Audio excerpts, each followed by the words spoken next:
Engineering में दाखिले की असली जंग जेई मेंस और एडवांस के बाद शुरू होती है। ये है जोसा काउंसलिंग। सही कॉलेज, सही ब्रांच और सही चॉइस की जंग। आपके करियर की नींव इन्हीं से रखी जाती है, और अगर इसमें गलती हो जाए तो रिलैक्स, मैं हूं ना। इस वीडियो में आपको जोसा काउंसलिंग का ए टू जेड पूरा प्रोसेस बताने वाला हूं, ऐसी भाषा में जो आसानी से सबकी समझ में आएगा। तो चलिए शुरू से समझते हैं सीट पाने का ये गेम। पहले बेसिक जानिए कि जोसा काउंसलिंग आखिर है क्या। जोसा यानी जॉइंट सीट एलोकेशन अथॉरिटी, ये वही प्लेटफॉर्म है जो करीब 121 इंस्टीट्यूट्स में दाखिले के लिए सीटें अलॉट करता है। इनमें 23 IIT, 31 NIT, IIST Shivpur, 26 triple ITs और 40 अन्य गवर्नमेंट फंडेड टेक्निकल इंस्टीट्यूट शामिल होते हैं। ये दाखिले BTech, BE, bachelor of architecture, bachelor of planning courses के लिए होते हैं। यानी इसी काउंसलिंग से तय होता है कि आपके सपनों का कॉलेज कौन सा होगा, वहां सीट मिलेगी भी या नहीं। अगर आप जेई एडवांस क्वालिफाइड हैं तो आईआईटीज के लिए काउंसलिंग कर सकते हैं, और अगर आपने जेई मेंस क्लियर किया है तो आपके पास एनआईटीज, ट्रिपल आईटीज और जीएफटीआईज के लिए ऑप्शन रहते हैं। अब सबसे बड़ा सवाल, सीट मिलेगी तो कैसे? चलिए स्टेप बाय स्टेप समझते हैं। पहला स्टेप है जोसा काउंसलिंग के लिए रजिस्ट्रेशन। ये रजिस्ट्रेशन कब शुरू होते हैं? जेई एडवांस का रिजल्ट आने के तुरंत बाद जोसा पोर्टल खुल जाता है। तब तक जेई मेंस के दूसरे सेशन का रिजल्ट और आपकी रैंक भी आ चुकी होती है।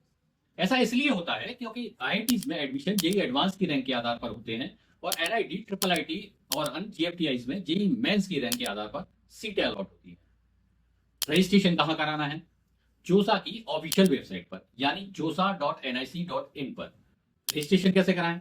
जेई मेन या एडवांस के रोल नंबर और पासवर्ड से लॉगिन करें। उसके बाद जरूरी डॉक्यूमेंट्स जैसे कि जेई मेन या एडवांस का स्कोर कार्ड, 12वीं की मार्कशीट, और अगर OBC, EWS, SC ST category या दिव्यांग श्रेणी में आते हैं तो उसके सर्टिफिकेट लगाएं। याद रखें, जोसा के एलिजिबिलिटी क्राइटेरिया में 12वीं बोर्ड में 75% मार्क्स भी शामिल होते हैं। एससी एसटी और पीडब्ल्यूडी कैंडिडेट 65% पर भी एनरोल करा सकते हैं। और अगर किसी वजह से रजिस्ट्रेशन मिस कर दिया तो फिर भाई अगले साल ही मिलेंगे। अब स्टेप 2 पर आते हैं, चॉइस फिलिंग। यही है इस पूरे गेम का डिसाइडिंग फैक्टर।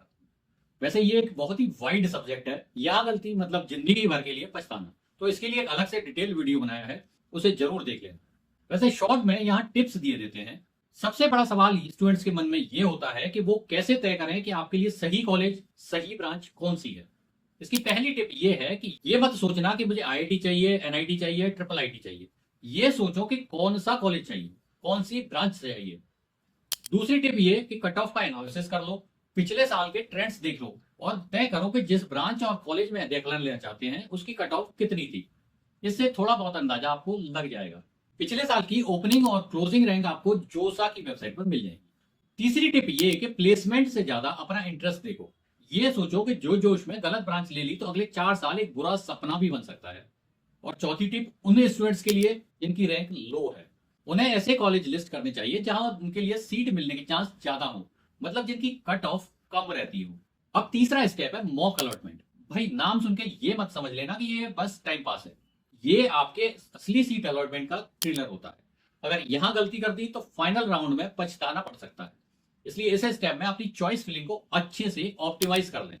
कैसे करें? मॉक अलॉटमेंट में जो सीट मिली है उसकी कट ऑफ और ट्रेंड्स को कंपेयर कर लो। अगर कुछ गड़बड़ लग रही है तो तुरंत चॉइस एडिट कर लो। याद रखना ये आपका लास्ट चांस होता है चॉइस सुधारने का। क्या नहीं करना चाहिए? ये नहीं सोचना चाहिए कि ये तो बस मॉक है, असल में बढ़िया सीट तो मिल ही जाएगी। जोसा की एआई वाली एल्गोरिथम मजाक नहीं करती। जो चॉइस आप अभी रखोगे उसी से आप फाइनल सीट डिसाइड होगी। इसे अपना फाइनल रिहर्सल समझना चाहिए। सही स्ट्रेटेजी अपनाओ और गलत चॉइस को सुधार लो और ड्रीम कॉलेज की तरफ आगे बढ़ जाओ। इसके बाद आता है असली खेल, सीट अलॉटमेंट। आपकी इंजीनियरिंग जर्नी का चौथा स्टेप। 2024 से पहले 6 राउंड होते थे, अब 5 राउंड होने लगे हैं। हर राउंड में सीट अलॉट होती है। यहाँ स्ट्रेटेजी से काम करने की बहुत ज्यादा जरूरत होती है। इसके लिए फ्लोट, फ्रीज और स्लाइड के ऑप्शन को अच्छे से समझ लेना चाहिए। ये क्या होता है? फ्रीज का मतलब सीट मिली और पसंद भी आ गई तो लॉक कर दो और डॉक्यूमेंट वेरिफिकेशन के लिए निकल जाओ। फ्लोट मतलब सीट तो मिल गई लेकिन इससे अच्छा कॉलेज या ब्रांच मिल जाए तो अपग्रेड कर लूंगा, ये सोच रहे हैं तो इस ऑप्शन को चुनना चाहिए। और तीसरा है स्लाइड, मतलब कॉलेज तो सही मिल गया है लेकिन सोच रहे हैं कि अगर उसी कॉलेज में बेहतर ब्रांच मिल जाए तो शिफ्ट कर दूंगा। ऐसे स्टूडेंट्स इस ऑप्शन को मार्क कर लें।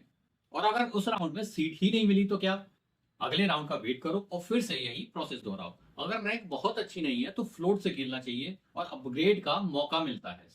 इस वीडियो के 5वें स्टेप तक पहुंचने पर बहुत मुमकिन है कि आपको सीट कंफर्म हो चुकी होगी। बस सीट कंफर्मेशन फीस चुकाओ। वो कितनी होती है? करीब 35,000 रुपए जनरल, ओबीसी एंड ईडब्ल्यूएस वालों के लिए और 15,000 रुपए SC ST पीडब्ल्यूडी वालों के लिए। इसके बाद कॉलेज आकर रिपोर्ट करो या ऑनलाइन वेरिफिकेशन करा लो। ध्यान रखना, अगर नहीं जाओगे तो सीट कैंसिल हो जाएगी। अब 6वां स्टेप, CSAB स्पेशल राउंड। लेकिन अगर जोसा में दांव ही नहीं लगा तो घबराना नहीं चाहिए। CSAB अभी भी बाकी है मेरे दोस्त। CSAB मतलब सेंट्रल सीट एलोकेशन बोर्ड। अगर रैंक इतनी कम है कि जोसा में सीट नहीं मिल पाती या फिर जो मिली है वो आपकी उम्मीदों से मैच नहीं कर रही है, तो CSAB स्पेशल राउंड आपका आखिरी लेकिन एक तगड़ा हथियार हो सकता है। ये राउंड उन सीटों के लिए होता है जो जोसा काउंसलिंग के बाद भी खाली बची रह जाती हैं। अगर कट ऑफ थोड़ी बहुत लूज हो जाती है तो नए ऑप्शन खुल सकते हैं, और अगर किस्मत प्लस स्ट्रेटेजी साथ हो तो बेहतर NIT, IIIT और GFTIs में सीट भी मिल सकती है। लेकिन CSAB की सोचकर जोसा में गलती मत कर देना। ये मत सोचना कि अभी बढ़िया सीट नहीं मिल रही है तो बाद में CSAB में देख लूंगा।